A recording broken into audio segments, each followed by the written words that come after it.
अस्सलामुअलैकुम दोस्तों, उम्मीद करती हूँ कि आप सब खैरियत से होंगे। इंसान की ज़िंदगी में उतराव चढ़ाव आते ही रहते हैं। अच्छी और बुरी तकदीर पर ईमान रखना मुसलमान के लिए ज़रूरी है। अल्लाह ताला ने जहाँ इंसान की दुनिया में आजमाइश के लिए इसके सामने कई इम्तिहान रखे हैं, वहीं इन इम्तिहानों से सुरखरू होने के तरीके भी बताए हैं। बीमारी हो या कोई और मसला, अल्लाह ने अपने बंदों की रहनुमाई फरमाई है। हदीस शरीफ में आता है कि अल्लाह ने दुनिया में कोई ऐसा मर्ज़ नहीं उतारा जिसका इलाज ना हो। इसके साथ पैदा फरमाया, सिवाय मर्ज़ुल मौत के हर मर्ज़ की शिफा रख दी गई है। हमारी रोज़मर्रा ज़िंदगी में उतराव चढ़ाव मामूल का हिस्सा है।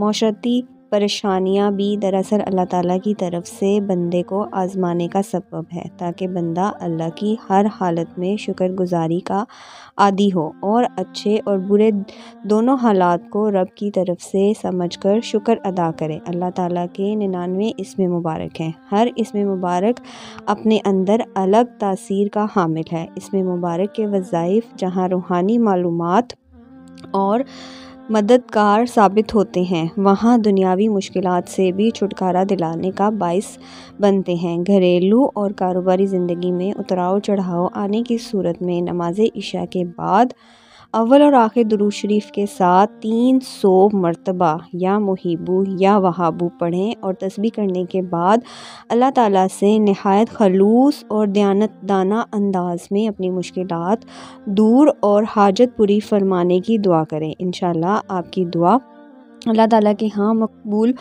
ठहरेगी। सिर्फ वजीफ़े के लिए नमाज इशा ना पढ़ें, बल्कि 5 वक्त की नमाज को अपनी आदत बनाएं। हज़रत अली रज़ी अल्लाह तआला का कौल मुबारक है कि जब मेरी ख्वाहिश होती कि मैं अपने रब से गुफ्तगू करूं तो मैं नमाज़ पढ़ता हूं, और जब मेरी ये ख्वाहिश होती है कि मेरा रब मुझसे गुफ्तगू करे तो मैं तब भी नमाज़ पढ़ता हूं। दोस्तों, अगर आपको मेरी वीडियो पसंद आए तो वीडियो को एक लाइक, और जिन्होंने अभी तक मेरे चैनल को सब्सक्राइब नहीं किया उनसे गुजारिश है कि मेरे चैनल को सब्सक्राइब करें। 5 वक्त की नमाज का आदी बने। अपनी बहन को दुआओं में याद रखें। अपना बहुत सारा ख्याल रखें। इंशाल्लाह मिलती हूँ आपसे नेक्स्ट वीडियो में। अल्लाह हाफ़िज़। जज़ाकल्लाह फ़ी इमान अल्लाह।